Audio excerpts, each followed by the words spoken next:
Most users don't take advantage of the hue saturation adjustment because it seems a bit limited. That's because by default it applies changes everywhere. Now, of course, you might want to lighten an image or adjust its saturation levels, but usually it's much more interesting when you do this precisely. Now, instead of having to make selections in masks, we can actually do this by using a targeted tool. The On-Image tool or targeted adjustment tool makes it easy to select a range of color and then further modify it. This means that one hue saturation adjustment layer can in fact adjust multiple colors, and not just the color, but the intensity of color and the brightness or darkness of that color. Let's take a look at how the hue saturation adjustment layer can be quite useful. In this original image, the background is lush and vibrant, but a little dominating, and it's overpowering the foreground subject. So what I want to do is pull that back a little bit, but I don't want to have to make any complex masks. You'll notice that there's been no painting or selection here. What this really comes down to is adding a hue saturation adjustment layer and taking advantage of this great tool here, the On-Image tool. Now what I can do is click on a color that I want to affect. And you see in this case, it made a selection based on the bluish greenish tones, and I can start to drag. Now that selection is limited to that area. If I expand this a little bit to get more of the greens and I start to tone down the saturation, you'll see that that area in the background was greatly knocked down. And in fact, I can darken that ever so slightly. Now with that same adjustment layer, I can click on the On-Image tool here, make sure it's active, and click and drag, and a new selection is made. Now I can increase the saturation of the flower and lighten it a little bit so it stands out. And you see that this is really quite powerful. Just click, makes another selection, and you could adjust the HSL properties.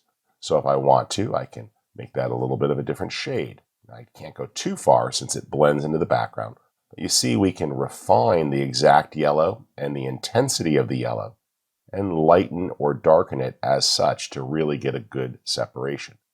What I see now is better distinction between the red, gold, and green, and I really like that. Now, if it goes a little too far, you can always just back this off slightly with the opacity slider so that it's believable, but that simple hue saturation adjustment layer, which also lets you tackle the lightness of a particular color, is quite effective. Remember, these little tabs here are the spread. So the color is between the first two notches, and then what you can do is spread this out to be more gradual. So if you realize that it's not affecting the area you want, just refine the target here, and that may give you better results and a little more roll off so that the adjustments blend together. In this case, I've created 3 separate adjustments with one adjustment layer, which is really an amazing piece of technology if you think about it. Earlier, you learned about duotones with the black and white adjustment layer. The hue saturation technique can also be used to create a duotone. Let me show you why you might like this one as an alternative to process the image. Let's tackle using a HSL adjustment layer to create a duotone conversion. In this case, it's working quite well, and you'll see that we've got 2 different adjustments. First up, an HSL adjustment here, and in this case, it's making some very targeted adjustments to specific areas. Then what we have are some other changes happening under the hood, and this one is adding the color tone or shift with the colorize option. So let's try that out. To start, we'll add the first HSL adjustment and just click colorize. And you see that this allows you to pick a hue and dial that in this case, using it as sort of a sepia tone or duotone effect. And I could adjust the saturation. I usually find that a lower subtle value works quite well. And I'm going to try to leave the luminosity or lightness more or less alone. Now, if we toggle that on and off, as you'll see, it looks good, but some of the separation on the trees is lost, as is the sky. So I'm going to add another HSL adjustment, and in this case, use the On-Image tool and click on the sky. There it selected the blue. And what I'd like to do here is darken the sky a little bit for better separation. I like that. Let's play with the intensity of the color. That looks good. Now take that on image tool, come down here to the trees and drag and do a little lift. And let's just better refine that to get into the greens. There we go. And you see that I'm separately converting how the trees are affected. And that looks good. Let's roll that slightly. Good. So that second HSL adjustment layer is just being used to really refine the targets, particularly on the sky, but subtly on the trees. If we look at that without the HSL adjustment layer, it looks quite weird. That top layer missing, we realize that, wow, we've really pushed the sky and the trees into a different zone. But as a duotone black and white image, it looks great. One of the things I want you to realize is that part of black and white conversion is often pushing the original colors into new extreme areas, but that helps really create a better dynamic range, which makes for a better black and white or duotone or sepia tone type image. Now, one other method that you might find a hue saturation adjustment layer useful for is recoloring artwork. You see, when you roll the hue, all the colors shift around the color wheel. So if you've used good graphic design techniques and have set colors that are contrasting on the color wheel, well, as you shift one color, the others shift as well. And this makes it very easy to try out multiple color combinations. Let me show you how this works. Let's take a look at a more graphic design type example for something a bit different. In this case, we've got a logo that's been built, a texture, the logo itself using layer styles for a bevel, the fill, and a little bit of an overlay texture to give it a particular look or feel. And what I can take advantage of is a hue saturation adjustment layer. Now, you've learned about a couple of technologies earlier that we're going to revisit. First up, stacking order matters. So if I add the hue saturation adjustment layer and put it at the very top here, and it is not grouped with previous, you're going to notice an interesting challenge. So if I click colorize and start to move, well, everything is being shifted. Let's uncheck colorize and shift that around a little bit. And it looks pretty good, but it's having some effect onto the background texture. So what I want to do is place this before the texture and make sure that it's indented.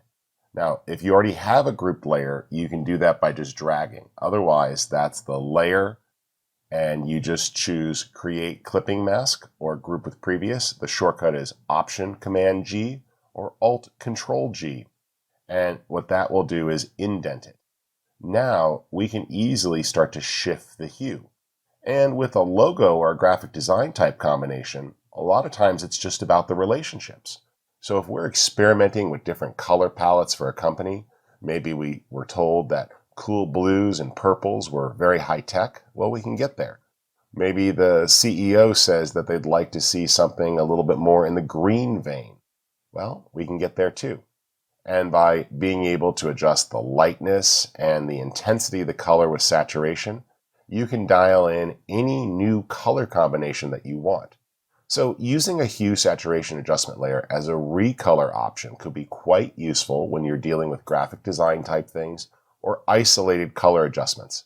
Whether you've applied a mask to it to better target it, or if you've already got things extracted to layers, you can just group it with the previous one so that it automatically creates a clipping mask and is isolated to the particular layer at one time. And as you see, this is very effective. In fact, you can duplicate that multiple times if you want. Just make sure that you have it indented. Layer, create clipping mask. And now what you can easily do is just have different color combinations, dial in the looks that you want with the lightness value and the saturation, and just name each one. This will make it very easy to choose between them. In fact, one other technology you might enjoy is called layer comps. And what this will allow you to do is save different states. So I can save a layer comp here and call this color 1. Then turn on the first adjustment layer and call that color 2. And then the next one, color 3. And what the layer comp did was memorize the visibility of different layers.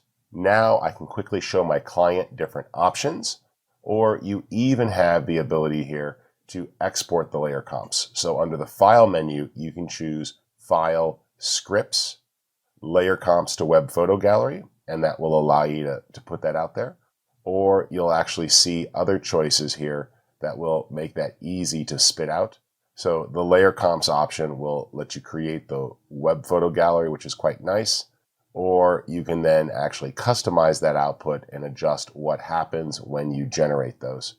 So something just to think about. If you go up here to the Export menu, you'll also see layer comps to individual files, or all of those layer comps into one PDF, which would bundle up the three options and make it easy for the client to review your recommended color palettes.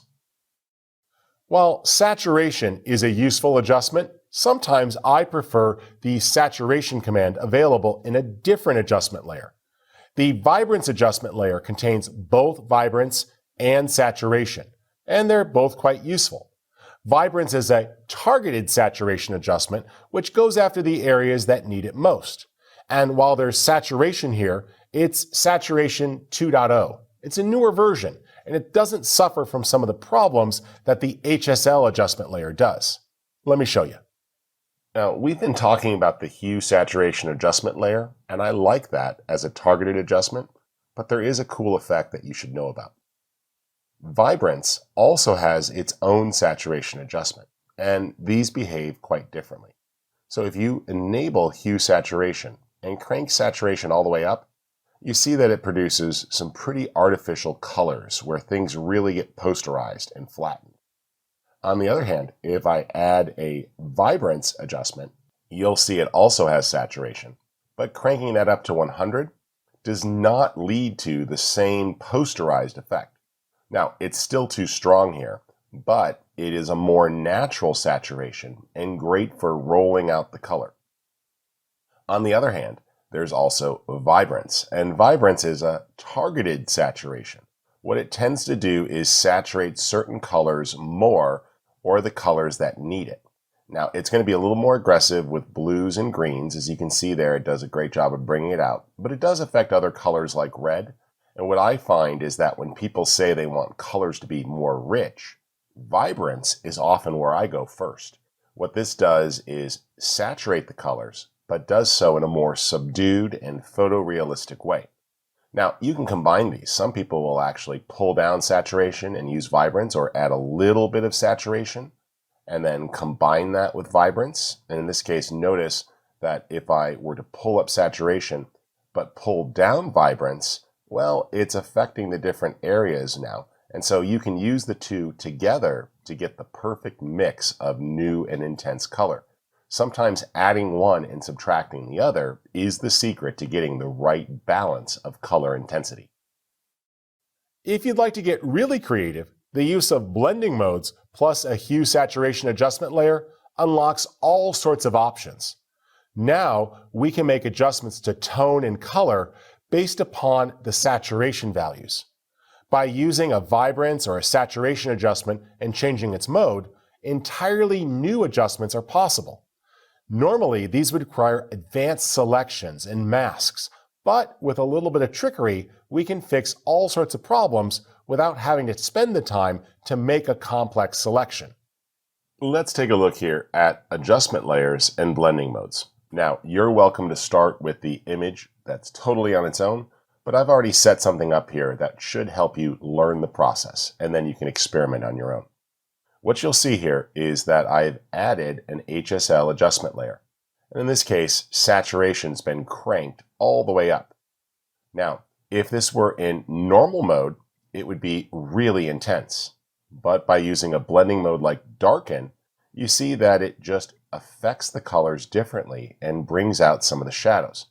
Now, I think it's a little strong here, but I like this, and a little adjustment to both lightness and saturation is a nice change to that overall image. Here's another one here with positive value on saturation, but using a gentler blending mode like soft light.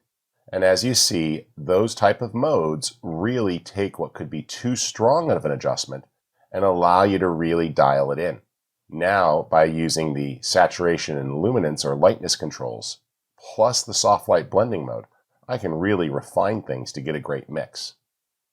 Now, this also works with negative values. In this case, I pulled down saturation, and if we take a look at this and change the blending mode, you'll see a change. Now, a black and white photo looks unusual, but if we use the luminosity blending mode, you'll see that that negative adjustment is applied based upon the brightness, and it's acting almost like a lighting modifier there, affecting our brightest highlights. That same approach with negative can also work with soft light, and you see it just starts to knock things down. Remember, this can be combined with the lightness adjustment as well to really play with the shadows or highlights. And so what's really happening here is an adjustment that's usually thought of as color can suddenly be turned into an exposure adjustment. Now, feel free to give it your own shot. Try out that HSL adjustment layer, or if you want, this will also work with vibrance. I can knock down a color here, for example, negative vibrance, and then change how that's applied. Let's put that into soft light, and what it did there was it really targeted the wood. Change the blending mode there into something like hard light, and you see it's really intense shadows, really targeted though to a specific area. So by using these adjustments for vibrance and saturation, you'll notice that you can actually change how things are affected. Try out that luminosity adjustment, and you suddenly have great control based on color. Remember, vibrance targets the areas that are less saturated and need it the most. Well, now I've got a separate slider that's controlling the shadows underneath the lip of the desk there and the surface of the rag. Use the saturation slider here, it's a little more subtle, but it's dialing that in. So just think of it this way. Even though you think of HSL and vibrance as being a color adjustment, when you combine it with some of the blending modes that are based on light, luminosity, soft light, overlay, etc., what you're going to see is that suddenly these become great flexible tools for digitally relighting the image. And it allows you to make an exposure adjustment based upon a color without ever having to draw or make a selection or a mask, which is really quite powerful and very hidden if you don't know how blending modes fully work. But now you do, and you can give it a shot yourself. Feel free to practice with this image here, adding some HSL or vibrance adjustment layers, and just experiment with the different blending modes and see if you can't come up with a recipe that you really like. All right, now that you've mastered tone and color, let's move on to a lookup table. You might recall earlier that you learned about lookup tables or LUTs as a set of rules to define the color in your image.